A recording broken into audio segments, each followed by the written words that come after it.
Congo Synthèse. La synthèse des infos de la RDC, l'Afrique et le reste du monde. Une seule adresse. www.congosynthèse.com.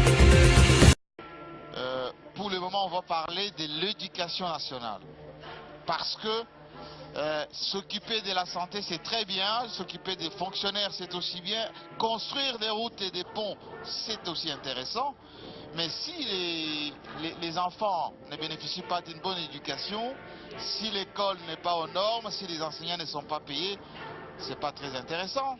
Allez, monsieur le ministre de l'Éducation nationale, le PSP, Maker Mango, vous pouvez l'applaudir.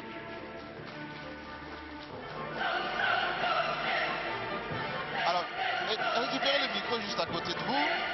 C'est l'un des ministres qui est resté le plus longtemps possible au gouvernement. Installez-vous.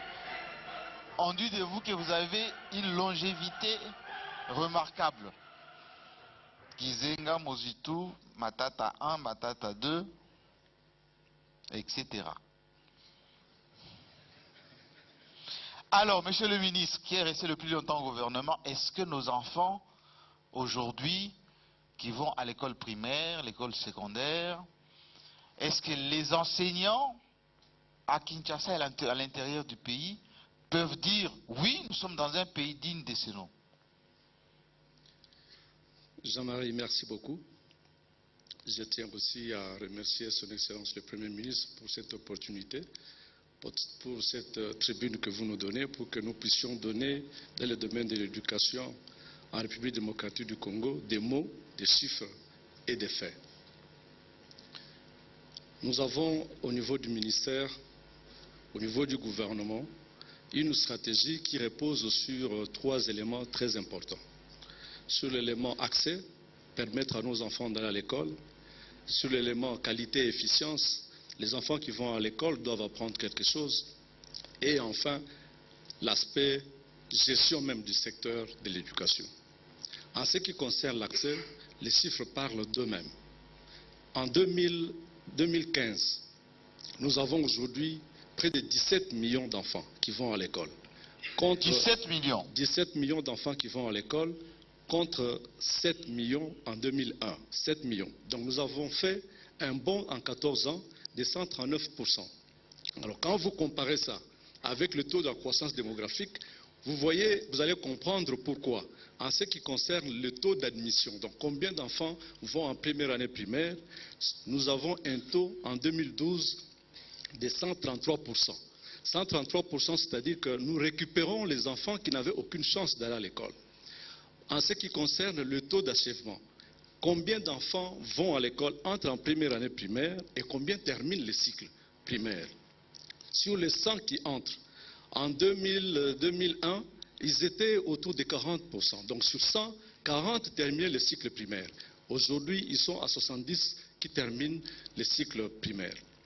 Et tout ça s'est fait en mettant l'accent aussi sur l'indice de parité, parce que nous sommes là pour permettre et aux filles et aux garçons d'aller à l'école. En ce qui concerne l'indice de parité, nous avions donc autour de 2001, pour 100 garçons, il n'y avait que 60 filles qui allaient à l'école. Aujourd'hui, nous sommes pour 100 garçons, nous approchons les 90 filles qui vont à l'école. Et d'ici là, en ce qui concerne Kinshasa et Lubumbashi, à Kinshasa d'ailleurs, vous avez un nombre beaucoup plus important de filles qui vont à l'école plus que les garçons. C'est vrai qu'on épilogue beaucoup là-dessus. Il y en a qui disent que nous ne mettons pas correctement en œuvre la gratuité, cette monsieur mesure. le ministre, je ne vous coupe pas. La gratuité, ceux qui sont chez eux, ils vont bondir dans leur siège. C'est effectif où et pour combien? Les parents continuent à payer quand même? J'étais justement en train de dire ça, c'est-à-dire que la gratuité nous a permis, nous voyons les résultats. Nous voyons les résultats qui font qu'aujourd'hui nous avons 17 millions d'enfants et quand nous analysons, nous voyons quel est l'élément essentiel qui a fait que nous ayons beaucoup d'enfants comme ça dans nos écoles, c'est le problème de la gratuité. Elle est mise en œuvre dans certaines provinces difficilement, dans d'autres mieux que d'autres, et régulièrement nous faisons des évaluations pour que nous arrivions à atteindre un point optimal. Mais voilà, maintenant les enfants qui vont à l'école, les enfants vont à l'école, il faut les accueillir dans de bonnes conditions.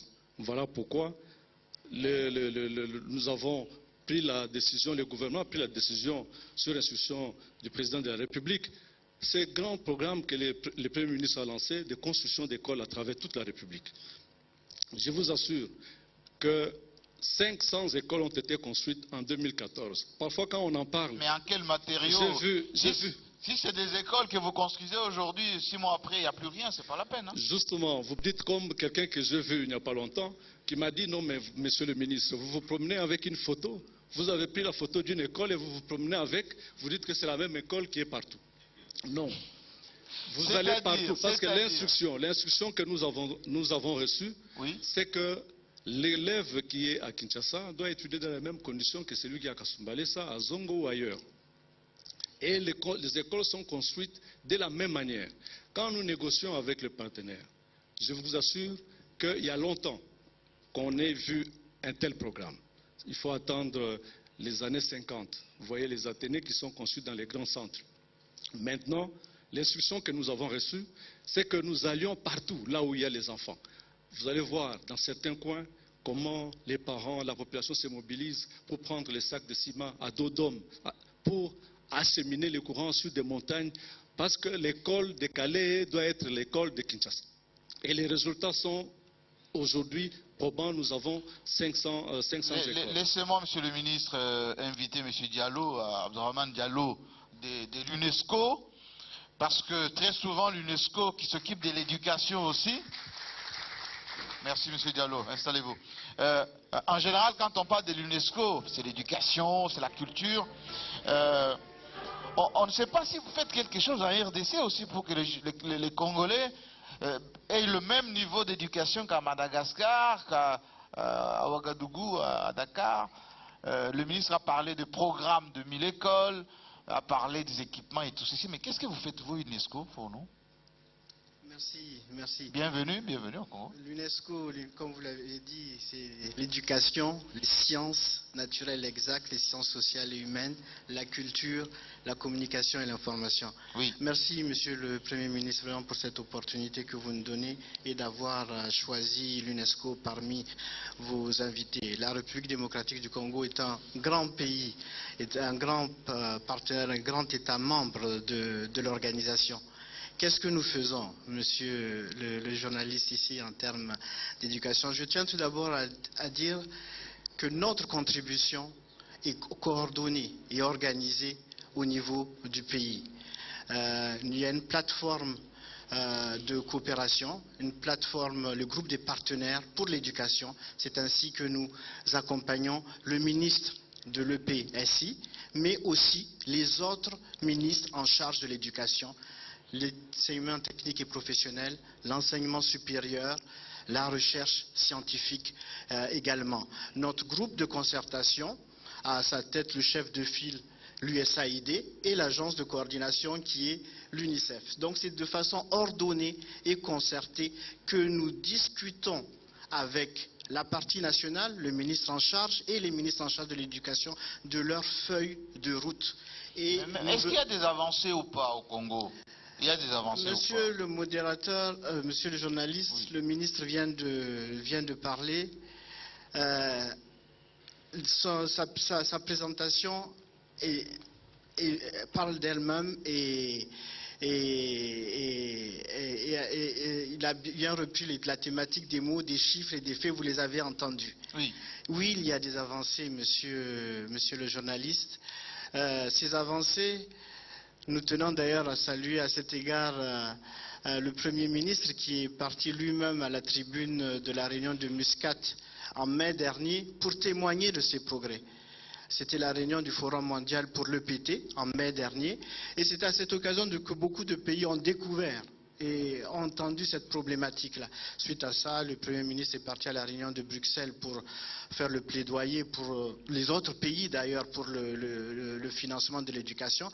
Et c'est à cette suite que le pays a reçu la visite de la directrice générale de l'UNESCO et de l'honorable Gordon Brown, envoyé spécial du secrétaire général des Nations Unies pour l'éducation. Quel était le but de cette visite?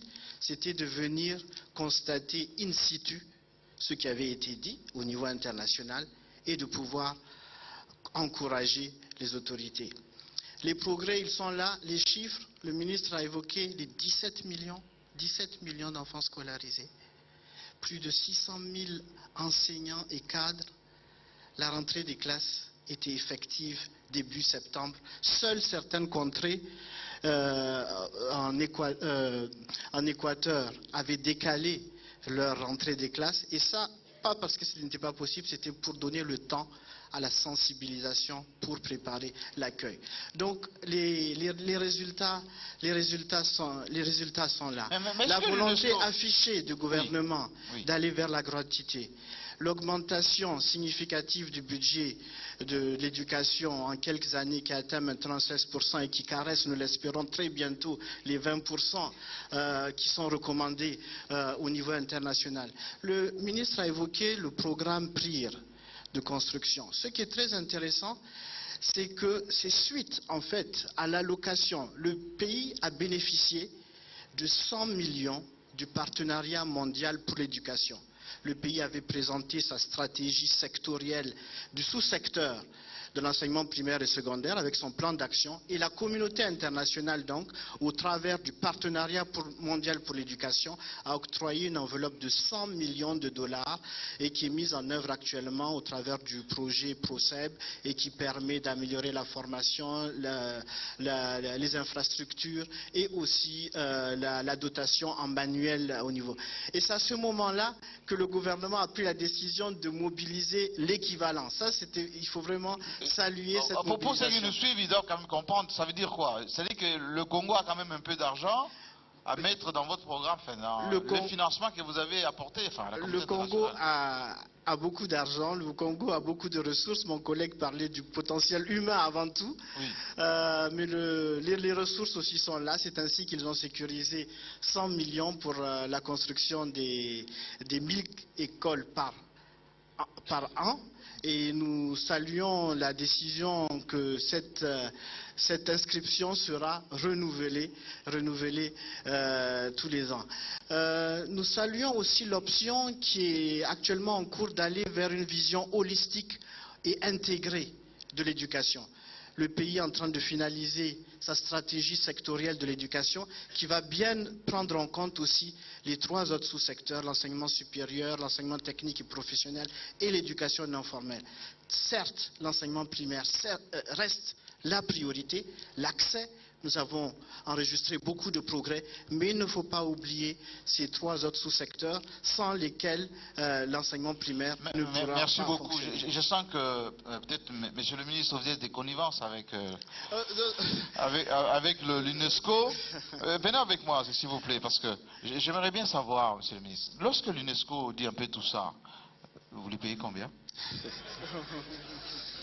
Non, je voulais juste vous dire, Jean-Marie, que nous travaillons les résultats que nous avons eus, qu'il s'agisse même de la qualité. Maintenant, nous sommes en train de distribuer autour de 20 millions de manuels. À travers toutes nos écoles. 20 millions de manuels que nous distribuons à travers toutes nos écoles. L'importance que nous mettons dans le domaine de l'éducation. En ce qui concerne le budget, les 16%, comme il a dit, pour 2014, c'est vrai qu'en 2015, on va caresser un peu presque les 18%. Tout ça, nous le faisons parce qu'il y a d'abord la vision du président de la République, c'est clair. Et vous avez le gouvernement qui a pris cette vision en mettant en œuvre le moyen nécessaire. Et ça s'est fait. Et il y a un dialogue interne qui s'est fait avec les partenaires. La plupart des partenaires, c'est les syndicalistes. Les représentants viennent de vous dire que les rentrées scolaires se passent de tout commentaire, ça se fait normalement. Vous payez combien aux syndicalistes? Non, mais parce que nous avons instauré un dialogue social. Les enseignants régulièrement, au mois d'août, ils viennent avec leur cahier des charges et nous négocions avec les ministères de la fonction publique, des finances et du budget. Et ça se passe de tout commentaire. Et nous tous, nous disons, voilà, à telle date, il y a la rentrée scolaire, tout se fait normalement. Et voilà donc comment nous essayons de mobiliser le plus de ressources. Avec nos partenaires, il y a aussi un dialogue. Toutes les réformes que nous enclenchons dans le système, nous les faisons d'abord avec tous les partenaires locaux, mais aussi avec les partenaires extérieurs. C'est ainsi que nous parlons le même langage. Mais monsieur le ministre, la bancarisation, on en a parlé tout à l'heure avec le ministre de la fonction publique qui a dit qu'il y a encore des zones où les enseignants ou les fonctionnaires tout court ne bénéficient pas de la vraie bancarisation. Est-ce que vous allez dire là maintenant à ceux qui nous suivent, notamment les enseignants de primaire, de secondaire, que vous allez concrétiser effectivement la bancarisation pour que chacun touche son salaire, quand même? Oui, on continue. La bancarisation, c'est quelque chose de très important qui a été fait. Je voulais, Jean-Marie, vous dire ceci. En 2004, les budgets, les ressources qui étaient allouées au paiement de salaire des enseignants, 2004, 1 milliard de francs congolais. Aujourd'hui, nous sommes autour de 40 milliards. Ce qui fait qu'on a augmenté le nombre d'enseignants. La préoccupation du gouvernement, c'est que cette paye soit régulière. Elle est devenue très régulière. Et comme l'a dit le ministre de la fonction publique, nous faisons tout pour que ces salaires arrivent à temps et dans la totalité. Et c'est ce qui est en train de se faire dans le dialogue permanent avec un comité qui a été instauré avec mais la mécanisation, elle continue pas. La mécanisation des enseignants. Elle continue. Cette année, le gouvernement, avec les concours de parlementaires, a prévu de mécaniser, c'est-à-dire de payer autour de 36 000 enseignants supplémentaires. Et nous pensons que si nous continuons comme ça, si les autorités et le gouvernement et toutes les institutions se mettent d'accord, le Parlement se met d'accord, le budget 2016, on fait les mêmes efforts comme on l'a fait en 2015, on n'aura plus de problème de mécanisation des enseignants, surtout au primaire, parce que c'est là que nous voulons réaliser la gratuité de l'enseignement. Merci beaucoup. Je vous remercie beaucoup, monsieur de l'UNESCO. Monsieur le ministre, je vous libère. Allez, vous occupez de vos enseignants. Oui.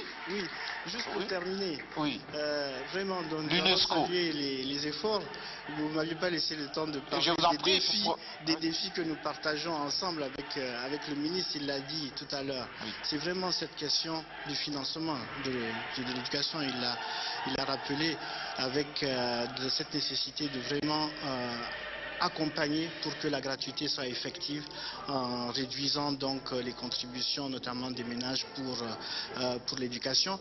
Il y a également la nécessité de sécuriser les fonds aussi pour la formation continue, pour également la production des données fiables et régulières, des statistiques. Et enfin, nous avons, ainsi que je l'avais dit, le défi aussi de la coordination intersectorielle. Nous avons 4-5 départements pour essayer d'avoir donc une plateforme holistique intégrée de l'éducation en République démocratique du Congo. Merci beaucoup. Laissez le micro. Je vais terminer ce ballet de ministres de la République vers leurs partenaires. En évitant celui qui est transversal, c'est-à-dire qui planifie un peu tout ça, pour savoir est-ce que ce qui a été planifié est exécuté, à quelle hauteur, avec notamment ceux qui s'occupent du développement, M. Olivier Kamitatou, ministre du Plan.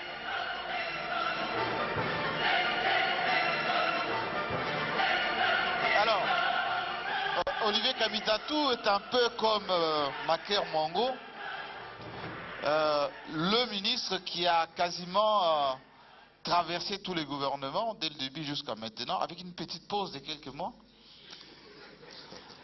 Et le plan, il connaît. Alors, une question, monsieur le ministre. Tout à l'heure, le représentant du PNUD et éventuellement Madame de INFP, c'est bien ça, hein? C'est en français ou en anglais? Bon, elle va le dire elle-même.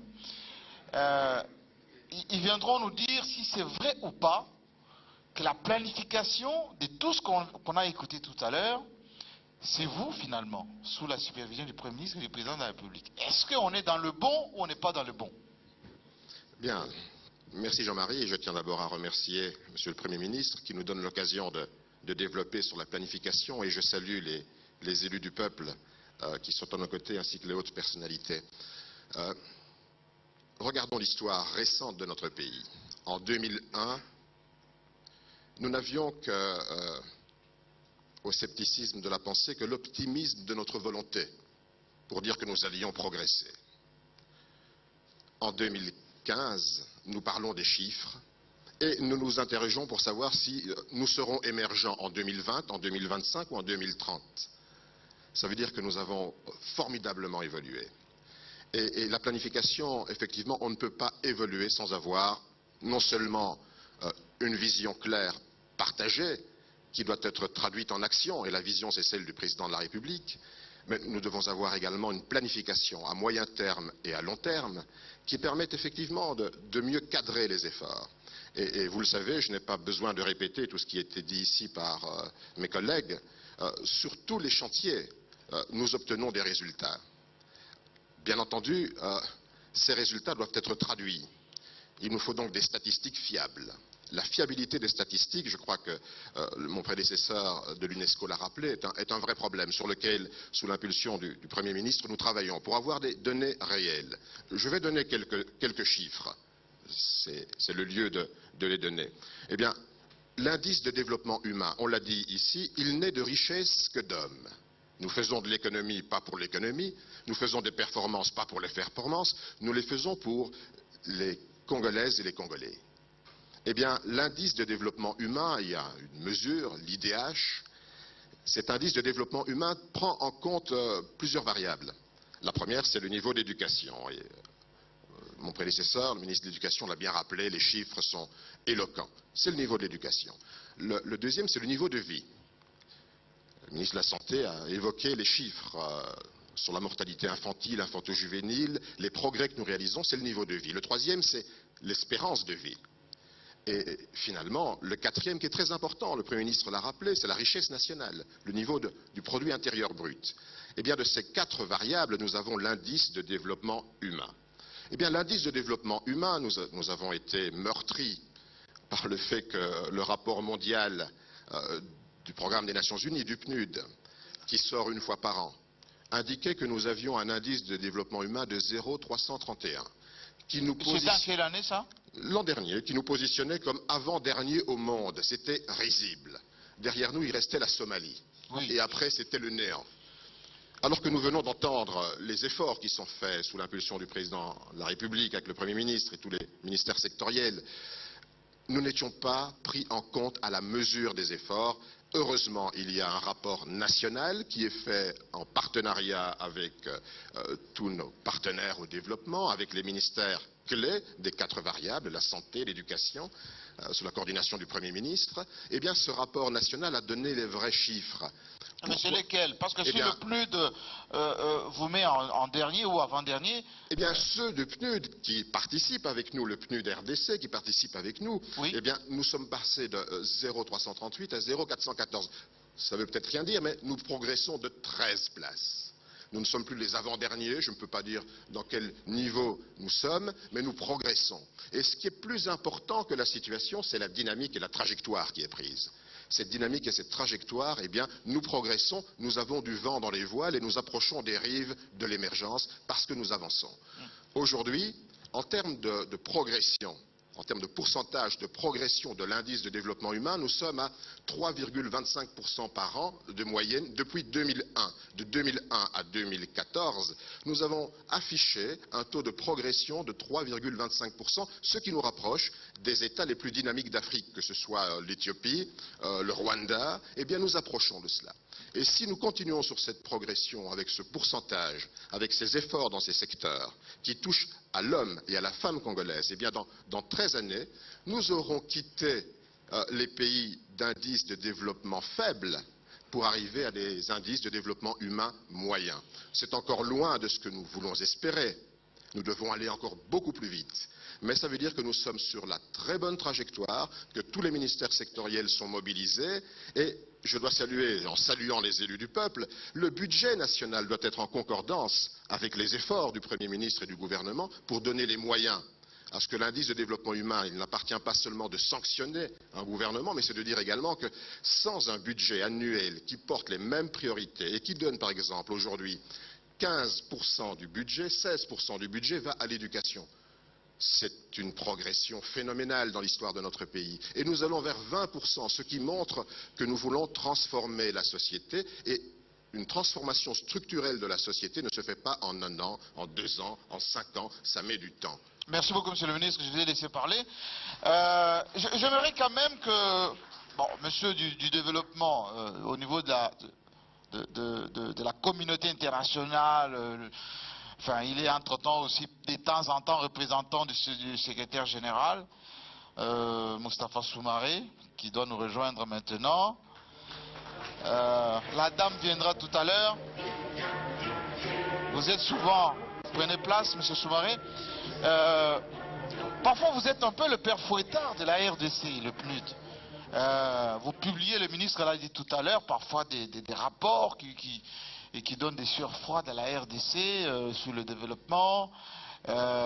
Bon, le ministre dit, vous travaillez ensemble ici, localement, comme vos collègues. Qu'est-ce qui a changé dans ce pays? Qu'est-ce qui peut donner à espérer pour les Congolais positivement? Vous savez, très souvent quand on parle de l'indice sur le développement humain, dans la plupart des pays, les gens voient à quelle rangée, premier, deuxième ou troisième. En fait, ce qui est important dans l'indice, c'est pourquoi c'est en fait un outil de gestion, un outil de planification. C'est pourquoi il faut voir en fait la valeur absolue de l'index. Quand on prend le cas de la RDC, j'ai pris des statistiques, comme on parle des chiffres là. Oui, oui. Dans les années de 2005, par exemple, j'ai pris de 2009 à 2013 simplement. Est-ce que vous savez que l'index, en fait, sur le développement humain a cru chaque année? Chaque année, augmentation. Année, ça a cru. Qu'est-ce que ça veut dire en termes concrets, en fait? Ça veut dire, par exemple, que de 2009 à 2013, c'est passé de 0,313 à 0,333. Ça veut dire quoi? Ça veut dire que l'espérance de vie est passée de 4,8 ans par année à 5,7. Deuxièmement, que la durée d'attente de la scolarisation est passée de 3,1 du point de vue du nombre d'années à 8,6. Ça veut dire que les enfants vont beaucoup plus à l'école. Ça veut dire que le revenu national brut, calculé en termes de ce que nous appelons la parité en monnaie qui peut être utilisée partout, est passé de 372 à 444. Donc il y a eu quand même un progrès constant qu'on a vu au niveau des choses. Mais malheureusement, c'est vrai, il y a souvent des vues politiques quand on voit le rang, etc. Oui, alors ce classement étayé quand même, surtout par rapport, je sais qu'il y a le monde académique ici, j'ai vu le recteur de l'université de Kinshasa et puis d'autres intellectuels congolais. Quand vous nous placez avant-dernier, tout ça, on ne vaut pas quelque chose? C'est quoi? Non, non, non. Non, on reconnaît dans le rapport, on reconnaît dans le rapport justement les progrès qui ont été accomplis, c'est ce que je viens de vous dire. Oui. Nous avons fait avec le gouvernement ici même, tout récemment, nous faisons chaque année un rapport sur l'évaluation de la mise en œuvre des objectifs du millénaire pour le développement. Par exemple, dans ce contexte-là, on a vu clairement, et comme on parle aussi de chiffres, que par exemple la pauvreté, je crois que le Premier ministre l'a dit, c'est passé de 63,5% en chose à 71,13%. Non, c'est passé de... Autrement dit, la pauvreté... Non, de 71,3% en 2005 à 63,4%. Elle a baissé en fait. Oui. Ok, mais maintenant, il faut voir aussi à l'interne de ça. C'est pourquoi j'ai dit le développement humain, l'index, c'est vraiment un outil de gestion. Parce que autant, par exemple, au niveau national, ça a baissé, quand on rentre dans les chiffres au niveau provincial, on voit une certaine disparité. Par exemple, il y a certaines provinces dans lesquelles, par exemple, ça a augmenté. Alors, monsieur le ministre, vous êtes le planificateur, vous avez parfois des vues un peu à court, moyen, long terme. Lorsque le monsieur du PNUD nous dit, monsieur Soumaré, c'est son nom, que le rapport, ce n'est pas pour nous faire du mal, c'est pour nous dire où est-ce qu'on en est exactement. Est-ce que nous sommes avancés ou nous sommes en recul? Et qu'est-ce qu'ils ont comme aide, le PNUD, pour nous? Bien, nous sommes en progression constante, c'est ce que M. Soumaré vient de dire. Ça veut dire que non seulement nous progressons, mais nous voulons que nos données statistiques intègrent les bases de données internationales. Et le Premier ministre veille à cela au quotidien. Nous ne devons plus être surpris parce que les données statistiques n'ont pas été transmises, que les bases de données sont erronées et que finalement, l'image que nous donnons au monde n'est pas la réalité. Moi, Ibrahim, ça ne passe toujours au-dessus. Hein. Et donc, dans les prochaines semaines, nous allons valider les statistiques les plus récentes et le rapport 2015 sera nettement meilleur. Et c'est-à-dire que les chiffres dans l'absolu suffisent-ils? Certainement pas. Mais ces chiffres créent un intérêt, un enthousiasme. Vous avez cité la MONUSCO en disant quand allez-vous partir?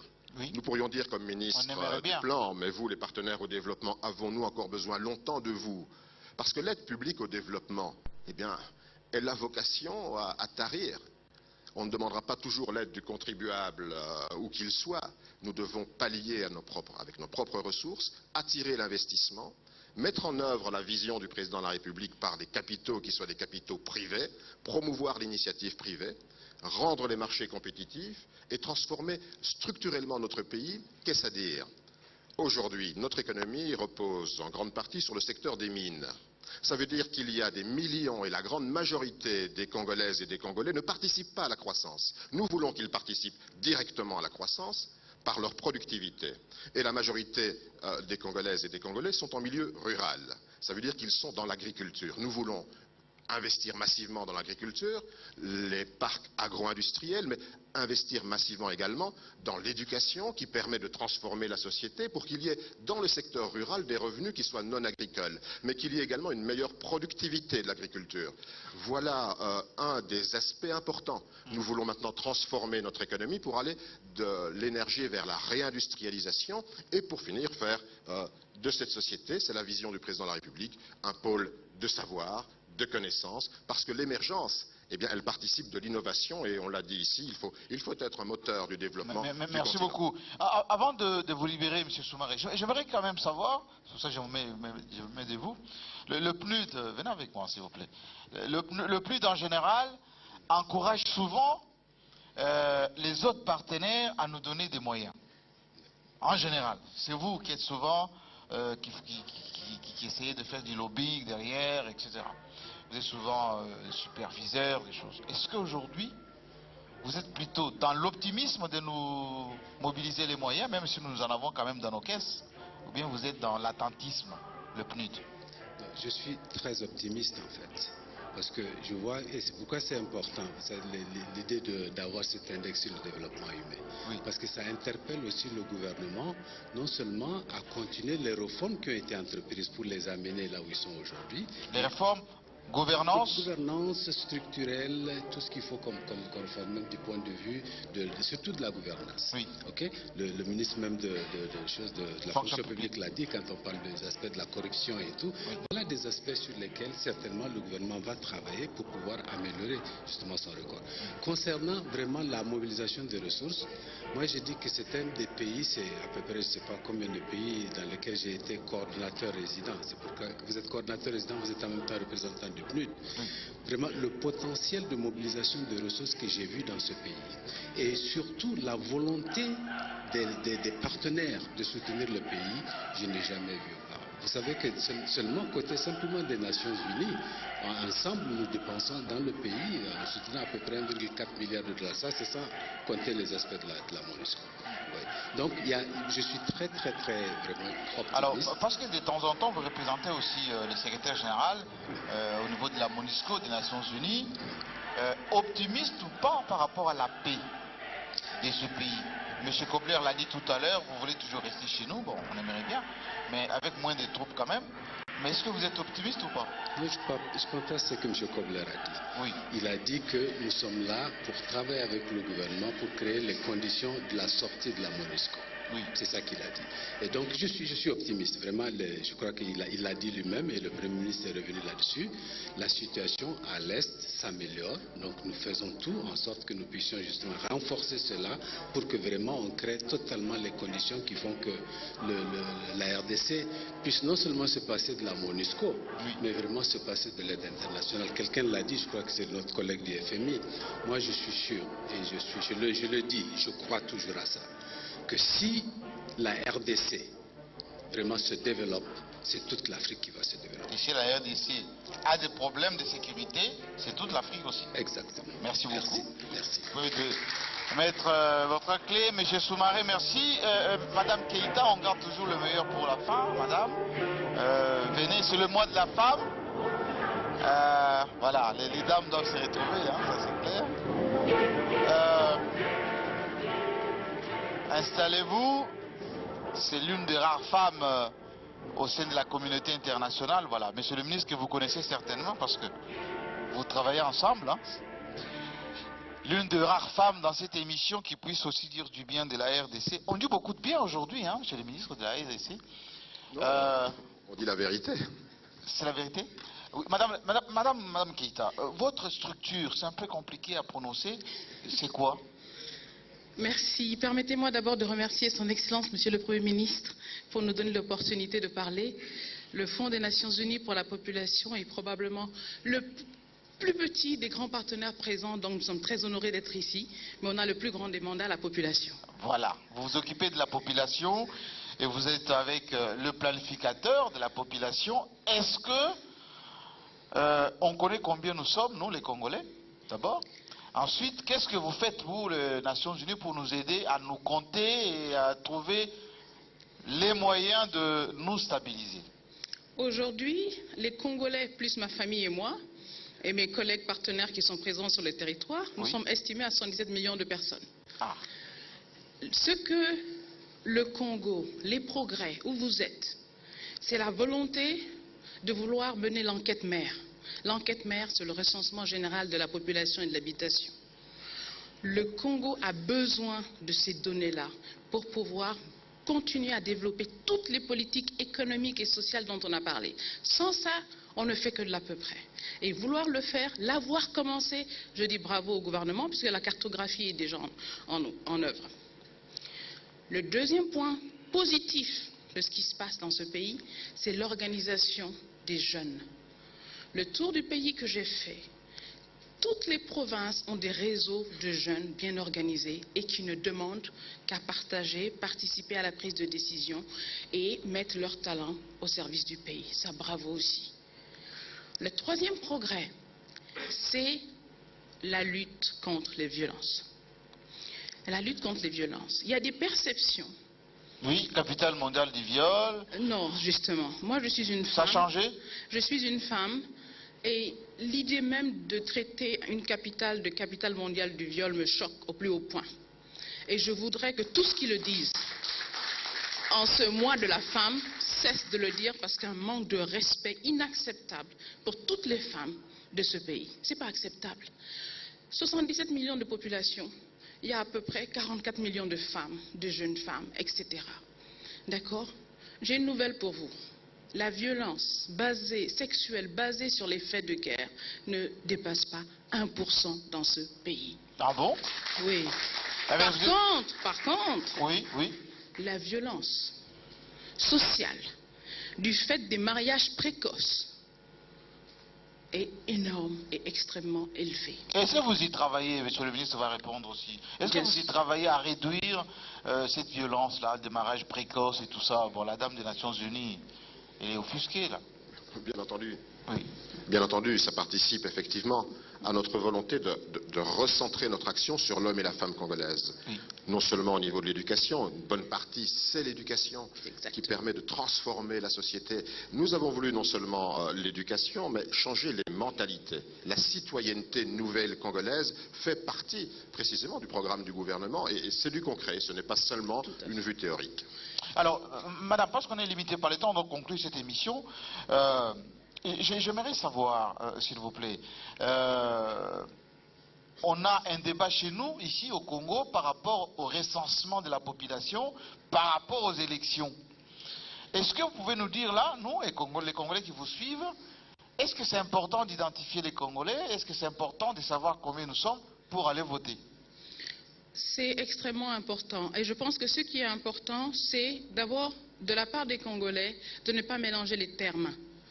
Le recensement général de la population et de l'habitation est une activité scientifique indépendante.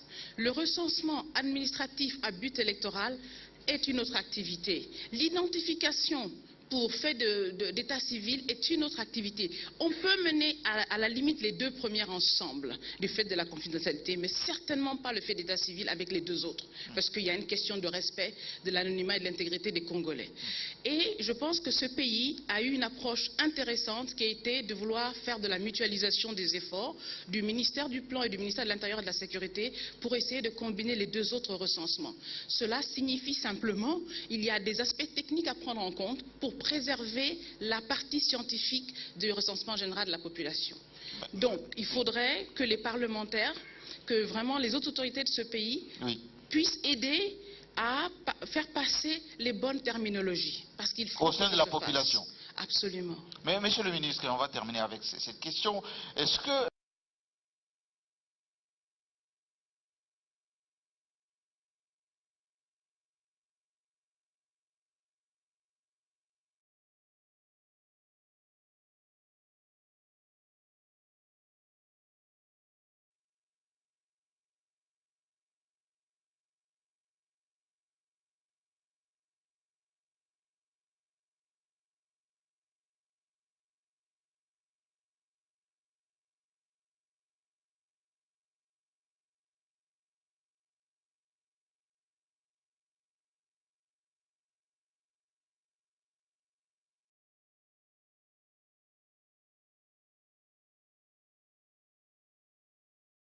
entre 9 et 10 mois, au cours desquels nous allons lancer plus de 2500 agents qui vont donner une vue précise de notre pays.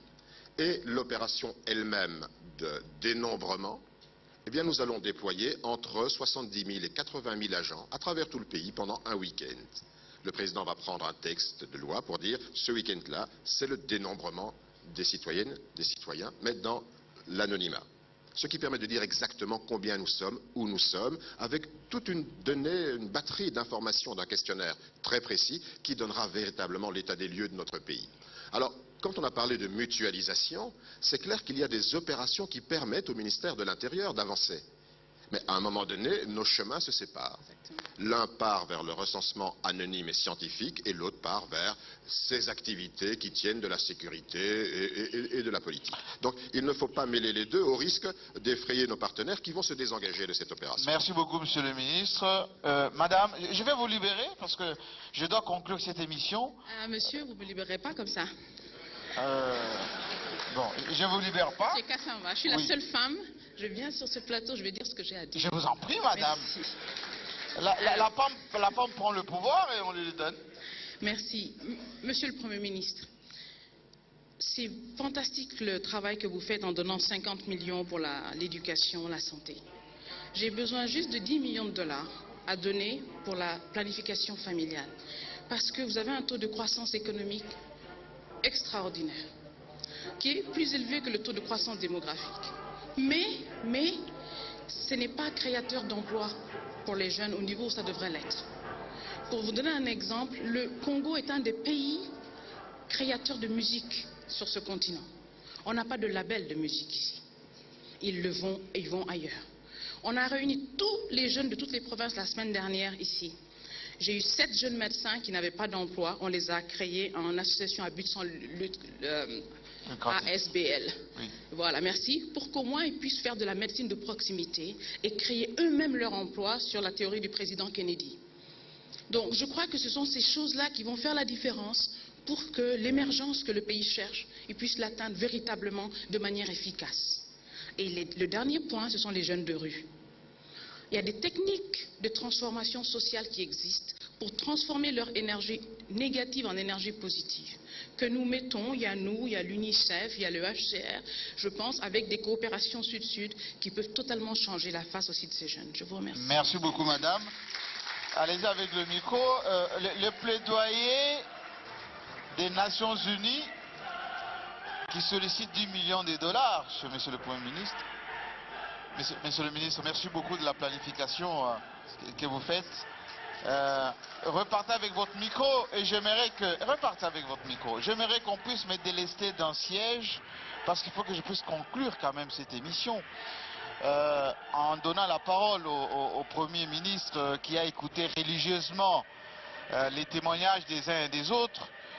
Parce que moi j'ai une question beaucoup plus directe et précise, monsieur le Premier ministre, vous allez venir le dire, mais le public qui nous a suivis, les honorables députés, sénateurs de la majorité, de l'opposition, société civile, il y a aussi des intellectuels qui sont dans cette salle, parfois ils se posent la question, les données macroéconomiques, scientifiques, toutes ces félicitations.